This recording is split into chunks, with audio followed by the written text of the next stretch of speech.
Hey guys, it's Amy at Zoe back, and I'm going to do my weekly update for July 3rd, 2022. So, not much is going on in my world except that I'm taking the holiday weekend. So us in the US have Monday off. A lot of us do, not everybody does. So I'm sorry if you don't.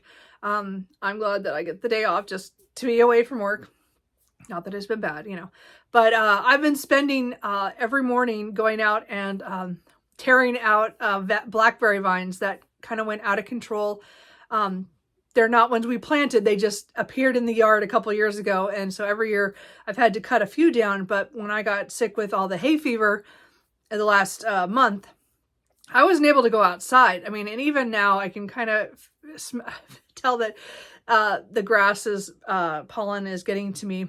But I spent the last, yesterday and today doing a half hour, and I pulled out like a lot of blackberry vines. So I still just have to do a couple of the corners of the rest of the yard. The major part I did that was by our patio, or by my side of the patio. It was all on my side. I don't know what that was all about at our duplex. But I did that the last 2 days. So I'm starting to feel a little sore from sawing through blackberry vines. It's amazing how they grew in that month where I couldn't go outside. I didn't want to go outside because I was either feeling sick or my hay fever was so bad.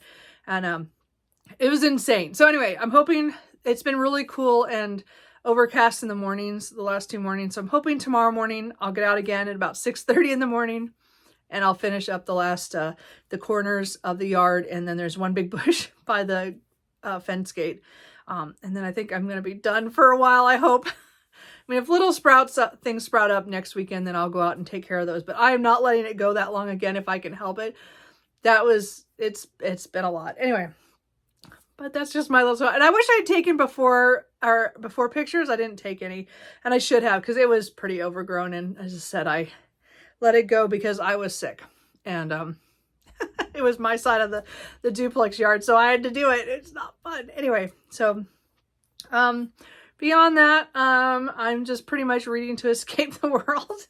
And I'm doing I've been kind of all over the place with my reading. So I was trying to finish up a lot of books before the end of June. I did not. I mean, I finished one of the books I had started that I wanted to. There's still a couple that are another one I finished in July, but not into. I didn't make it. Anyway, so the point is that I still got a lot read this week, but it wasn't really what I planned to read, if that makes any sense. So we'll just go through the books that I read, the ones I'm in the middle of, and what I think I'm going to read in the next week. So on Monday, I did finish Villette by Charlotte Bronte. I was doing a buddy read with Berna at Berna's Bookish Adventures, and that is the only reason I made it through this book. I mean, I read all the other Brontes except for one of Charlotte Bronte's novels. The Professor is still the last one to pick up, and I will get to it this year. But this is the last big one, so I wanted to get to this. As I said, I definitely want to start reading some biographies on the Bronte sisters, but I wanted to make sure I read all the novels first, because I'm tired of getting spoiled for things in biographies if I haven't read everything. So certain authors, I just won't be able to read biographies until I finish all their stuff. So I wanted to finish the Brontes. And as I said, Villette was my last big one. And then I have The Professor I'll do later this year. So Villette, I believe was her last published novel in her lifetime. And this book did not work for me. So I have really enjoyed Jane Eyre. It is not one of my favorites. I have kind of a history with it, which I won't go into right now, but it's not ever going to be a favorite of mine. But it was fine. I like it. I want to reread it probably next year because I haven't read it in so long. Shirley, I read a couple years ago in the group read, I think, for Victober. I think that's what it was. And I really enjoyed the second half. The first half didn't work for me, but that first half kind of reminded me of a little bit of this, except this was completely different. If it makes any sense. It was really slow getting into it, like Shirley was for me. But this one, my problem is Lucy Snow is a very passive character in a lot of ways. There's certain times where she does step forward and speaks her mind, and I do like it when she does that, and that's actually better. That's the best part of this novel. is when she does finally speak, or she does finally make a move. But really, this book is a very quiet novel about a young woman who has not had the best upbringing. She had certain times in her life where she was sent to her godmother for some reason we never ever know. But she goes to her, and so she meets people at her godmother's house when she is like 12, and then later in life she most of her family is gone, and so she is trying to find her way in the world, and she finds herself going to the continent into this village called Valette, and joins a school there to become a teacher. I mean, it goes through a process of how she gets to that, but so some of that's interesting and stuff, and I'm not going to go more past that, but that's kind of like what the premise says on the back and stuff. But she gets there, and so she meets the people there, and it's their lives and her life. And the problem with this, as I said, is mostly her passivity and her just watching other people, and her I mean, in some ways it makes sense because of how dependent she is, because of what she doesn't have like a safety net. So some of it makes sense, and then other times it just didn't. And there was some of it was really smart, and there were certain things that it was nice the way it came in the end, how it came about, and certain things that happened. I hated the end. I'm going to be one of those honest people. I hated it. I was like, that is ridiculous. Why did I just read all that? That just made me mad. But then that's just me. I mean, I know other people enjoy it, and I understand when I read some critique stuff after it from other authors, like during like more contemporary to her, and how they enjoyed it, or even earlier in this century, in like the 1900s, they were all enjoyed it too. And I just don't get it. Like, I read what they said, and I'd be like, no, Jane Eyre and Shirley were so much better than this.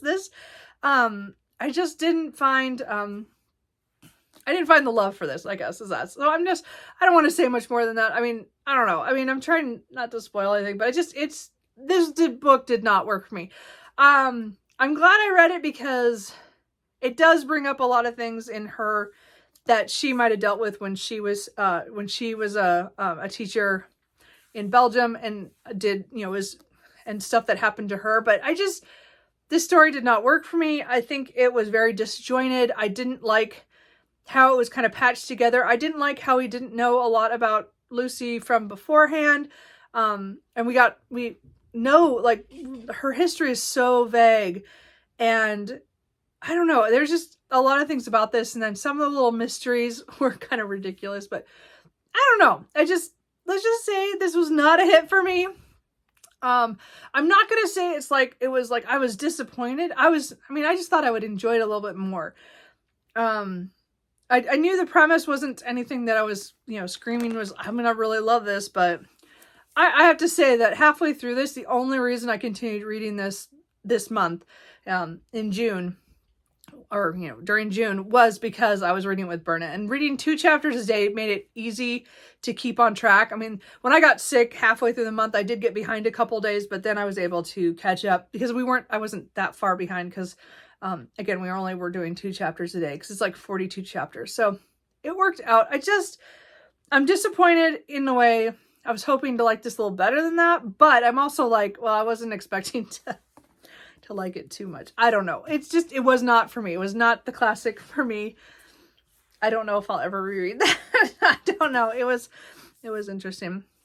So, I did finish my reread of A Natural History of Dragons, a memoir of Lady Trent by Marie Brennan. I still think it's weird.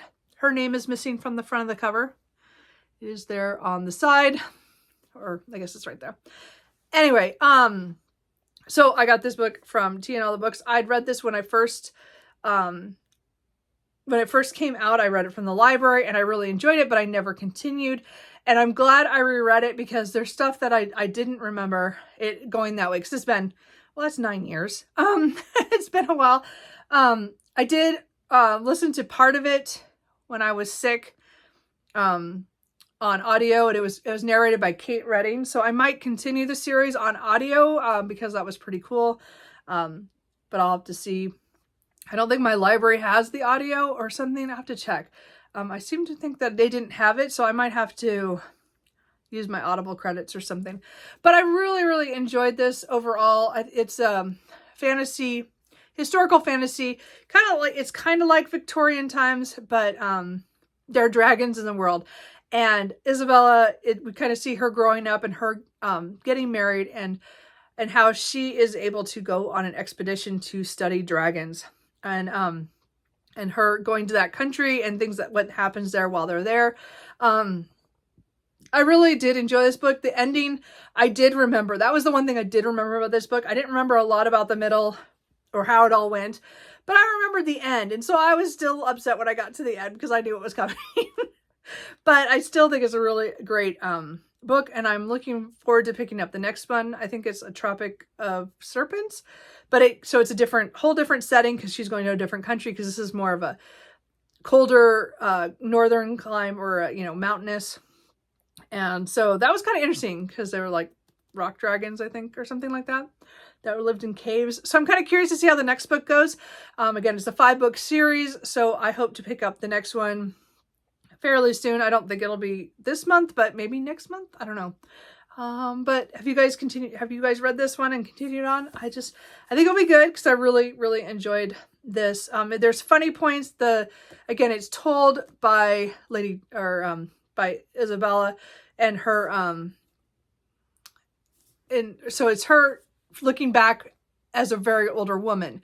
So this is when she was young. Most of this book takes place when she's 19. So anyway, I thought it was really, really well done, and I definitely will continue it. And I thank Tia for letting me have the book for my birthday in order to continue to get back to that series, and then I'll continue on. So the next thing, I was reading another book, and I one day at work, I don't know what I had time to read an audiobook, and I wasn't sure what to listen to. I have all these audiobooks. I have over 100 audiobooks that are on, that I own, that I've gotten either through credits or from deals or whatever. But I just was like, I don't know what I want to read today. And for some reason, this popped in my mind, and I checked my library Libby app, and they had it. So I listened to Silver in the Wood by Emily Tesh, and I also, the audiobook had both novellas. The second one is Drowned Country. And again, they're both by Emily Tesh. So this was very short. Like, the novella is just over 100 pages, the first one. The second one is about 175. So I guess this was about 120. So I really like the first one, Silver in the Wood. So we're following Tobias, and he is kind of like in this wood area. The Green Hollow duology is what this is called.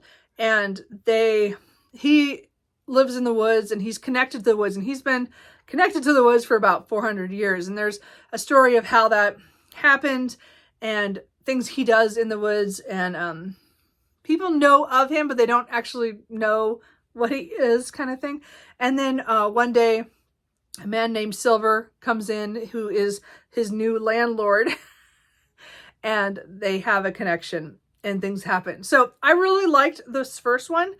I just like the tone, like Tobias's tone. I can't remember now what was the audiobook narrator was Matthew Lloyd Davis, and I thought he did a great job in this one. I really enjoyed the first one. Very short novella. Definitely recommend this one for kind of those that foresty vibe, kind of mysterious stuff that happens. Where it went in the end was totally, I did not know that was coming.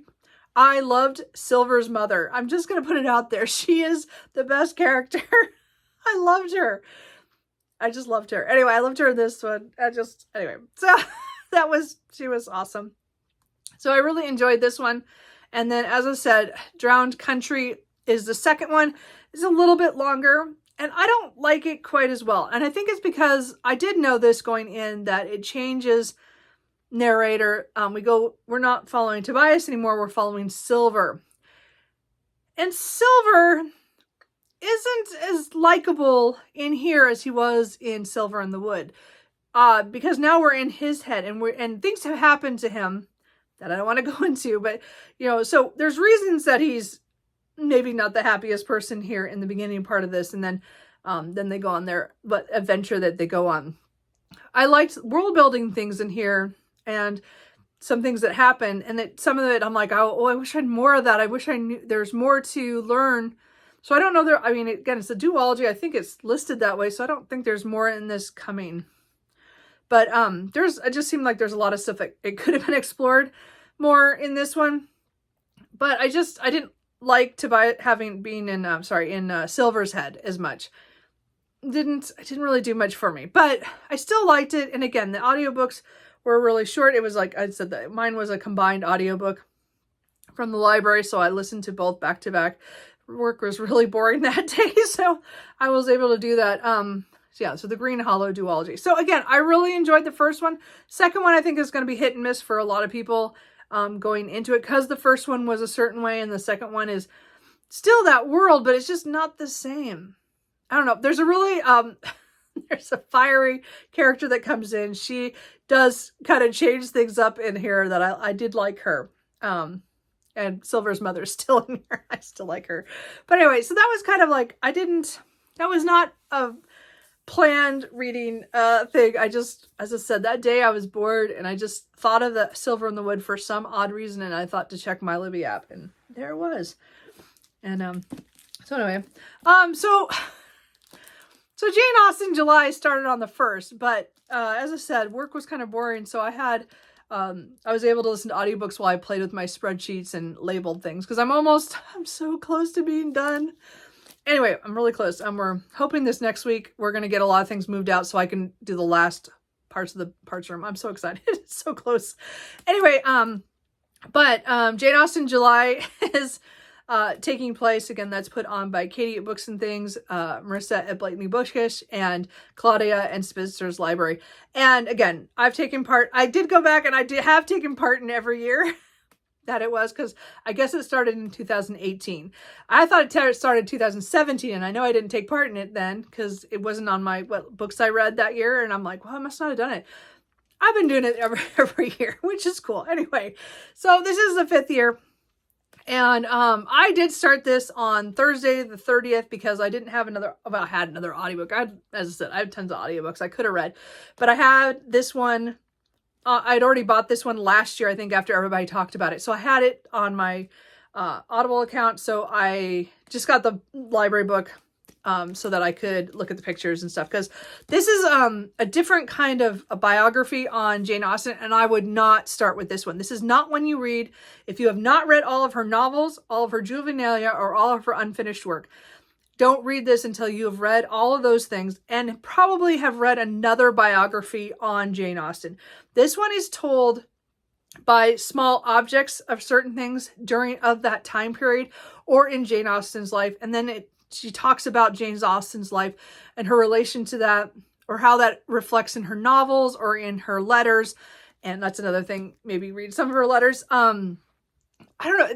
This book was really good, as I've read several biographies on her, several books on places she's lived. I've read all of her.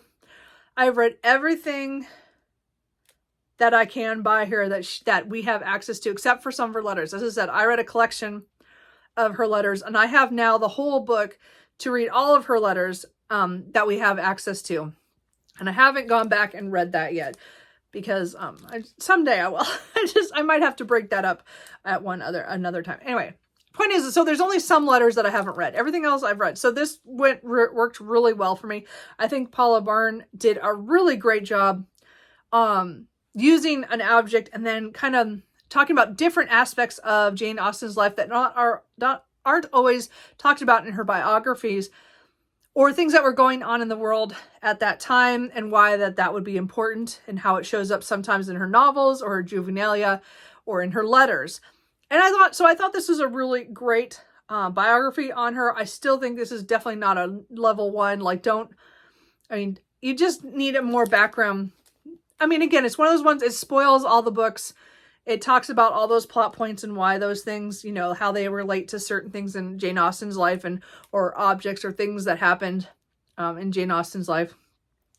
I think this is more of a different take on on Jane Austen, which I really, really enjoyed. I do want to try to get The Genius of Jane Austen, which talks more about why I think her movies or her books are able to be adapted so well, which I think is to do with her love of plays, but I'm not sure. I mean, I've just seen people read it this year, but I don't have that yet. So I might get that one next. But I've really enjoyed this. I do, again, if you have read like as much as you can on Jane Austen already and haven't read this one yet, I think you should. So I finished this on the 1st at work. This is it. I was bored. It was narrated by Kate Reading as well.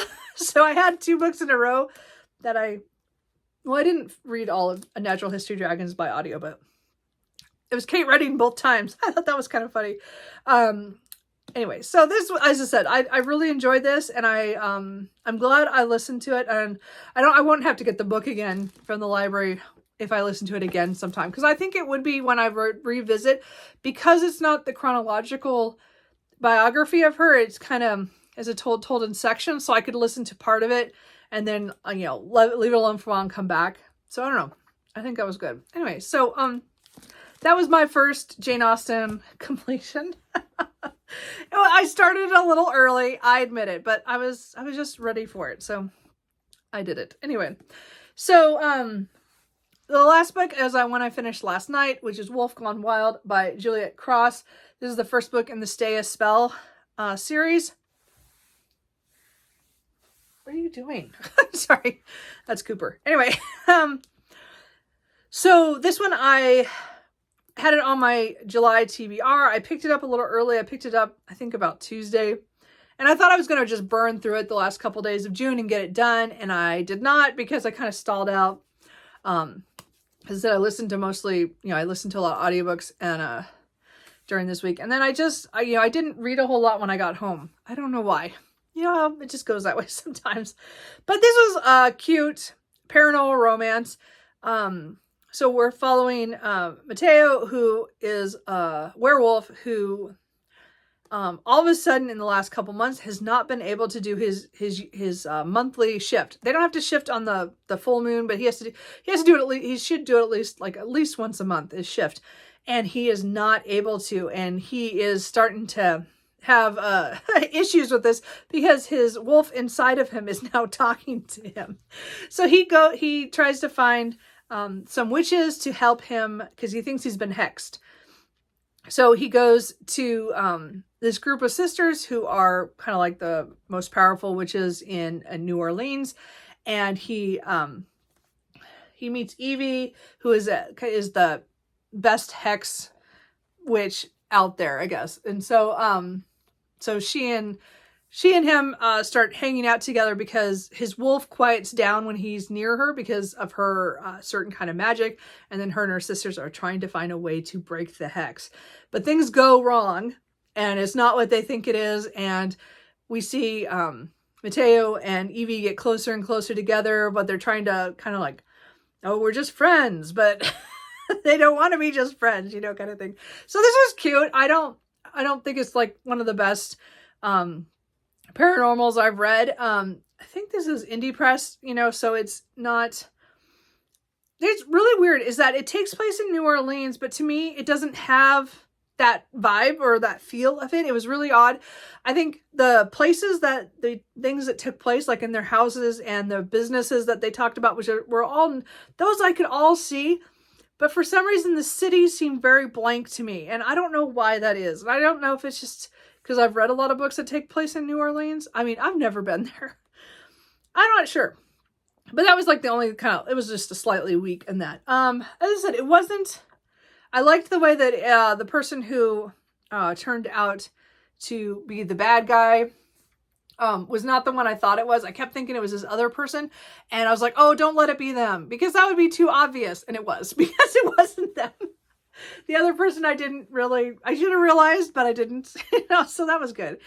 So it was just a fun ride. I don't think it's anything like super awesome or anything. But it was a solid 4. I will probably pick up the next one. There are 4 books out and a novella, I believe. And I think a 5th book is coming out later this year and then one next year. So there's it's definitely a continuing series. So, I'm probably going to pick up the next book. So it's not one I'm going to binge right now because they're not all out. So, I don't know. We'll see. I think I'm going to pick up the next book, fairly soon just to keep on it. But we'll see. I enjoyed it. Like, I'm trying to think how it was not like, you know, I loved it. It was just, but it was fun. It was fun. Anyway. Okay. I am really talkative today. So we'll just kind of glance through the books that I'm in the middle of. I did start another Jane Austen July title, Jane Austen, A Life by Claire Tomlin. I meant to read this last year and I just did not get to it. I don't remember what I read instead for biographies on her. I don't know. I can't remember what I did. Point is, I bought this 2 years ago, I think, because of another channel, which again blanked out. Yeah, it's not coming to come to me right now, is it? Books I'm not reading. And she mentioned this one, and so I think I've been looking at this for a while. And so I meant to read it last year and I didn't get to it. So I've started it last night. I just read the first chapter. I'm going to read a chapter a day just to get through that.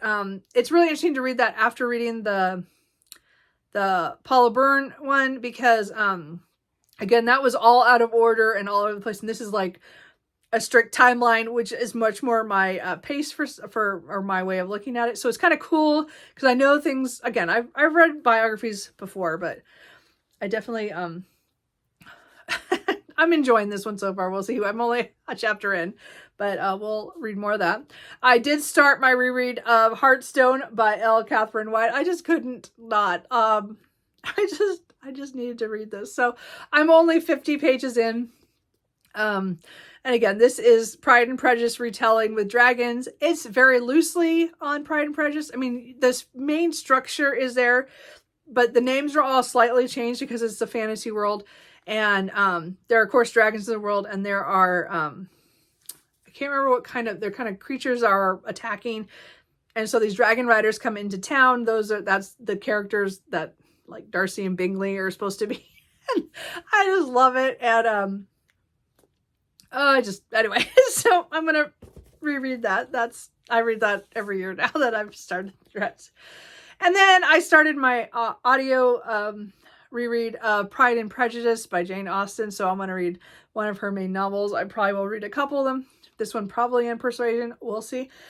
These are my new Barnes & Noble editions, I believe. Anyway, or what I got at Barnes & Noble. Anyway, so I'm doing an audiobook of this though. But I did want to, again, I only got 50 pages in on Friday, and then I haven't listened to an audiobook. I did splurge.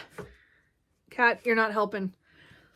I did splurge and buy the annotated books of Pride and Prejudice and Persuasion, my two favorite Jane Austen books. I haven't looked at these yet. I just got them yesterday, so I might, at sometime this month, go through one of these or both of these. I don't know yet, but I'm listening to the Pride and Prejudice, and I probably will listen to Persuasion as well on audio, but I might come back and then go through some of the annotations. I don't know. They're so beautiful. I don't know if I need to buy any of the other ones. I might buy Sense and Sensibility because that is my third favorite, but we'll see. These two I read almost every year now for Jane Austen July. They're again my favorite. So, those are kind of a quick peek of my July TBR book haul. Anyway, and then the only other book that I'm technically still reading is The Coward by Stephen Aaron. Last week I just I just wasn't in an epic fantasy mood, which is why my reading was kind of all over the place, and I wanted to finish up some of the other ones. But I hope to get back to this week, and maybe this weekend. Maybe this weekend I can get through a little bit more. Maybe just read 50 pages a day until I get done. It's not bad. This is following, I don't remember his name, Kel. And Kel went on a mission when he was like 17 or 19. I can't remember which was his date. I think he must have been 19 or something. And he goes on this mission to destroy something called the Ice Itch or something. Itch. I don't remember what it was anyway. And he goes with all these big heroes that everybody knows about, and he is the only one who comes back alive. And we don't know the whole story of what happened there. We get little snippets of it as the book goes along. And now it's 10 years later. His farm is kind of failing. There's weather issues. So all the farms are pretty, not doing very well. So they think that whatever happened 10 years before is happening again. And the king sends for him to go back and check to see if that is the same issue or there's something else going on. And, this shows like different countries, so at least one of the other countries, which is very heavily, not very good. They want their religion to be the only religion, and they are out to do anything and everything to stop Kel from showing that there could be, something else that was important other than the God that they worship. And so I'm not very far, about 80 pages in. I still like it, and I really want to know if as I said, I pre-ordered The Warrior already, and I saw so many people praise this book. Yes, Cooper. Anyway, I saw so many people praise this book, and I'm okay. I'm not reading it very fast, so I need to, so I think I'm going to try to read like 50 pages a day, at least for a while, and then try to get through it, but we'll see. Maybe I'll just burn through it today and tomorrow, and we'll be fine, and then I don't have to worry about it anymore. So then the books that I'm going to read after some of those rereads and The Coward and stuff on, Tuesday, Tia and All the Books and I are going to continue our Hidden Legacy buddy read, where this is the novella that comes between the two trilogies. So this is Diamond Fire. So it's about 140 pages, a little over 140 pages. So we're just going to read like 70 pages a day and get that done. So this one is, I don't want to say what it's about because it's kind of spoilery. So I'm just going to say that I'm looking forward to this to see what happens. And then this is the bridge book between the two trilogies, because we're getting a new narrator in this one. So the POV is different. And so this will be our first little glimpse of how that's going to go. So as I said, I'm going to do that this week. I'm hoping that after I finish Heartstone, I will pick up The Other Bennett Sister by Janice Hadlow. So this is the one Jane Austen retelling that this year I want to make sure I read that I've never read before. I mean, I started this when it first came out. I got it from the library, and it just wasn't the right time for me. I didn't have time. But as I said, I got a copy now. I really would like to read this. A lot of people like this one for a Pride and Prejudice retelling with Mary as the focus, as the middle daughter. So we'll see. I'm kind of hoping to get to that. And then I'm debating if I'm going to continue my Anne Radcliffe reading for every Jane Austen. I think almost all of them, maybe not the first one, but the last 3 years, I have read an Anne Radcliffe novel. So Anne Radcliffe is a Gothic novelist from the late 1700s. And maybe I've read one every year. I don't know. I've read quite a few. I've read a lot of her short ones, and I've read The Italian. So maybe I have read them read one every year. So I kind of would like to continue that and read The Romance of the Forest. I have left The Mysteries of Udolpho last. I haven't read that one yet. That's the last one I have beyond this one. So I want to read this one. So I might try to start reading this one too, as maybe, 10 or 15 pages a day. I don't know. I don't know. So this one has to do with a girl who is put under the protection of a family who's fleeing Paris. So we don't know why. And then they take refuge in an abbey. And then I think whoever's in charge of the abbey has bad intentions towards her. I'm not sure.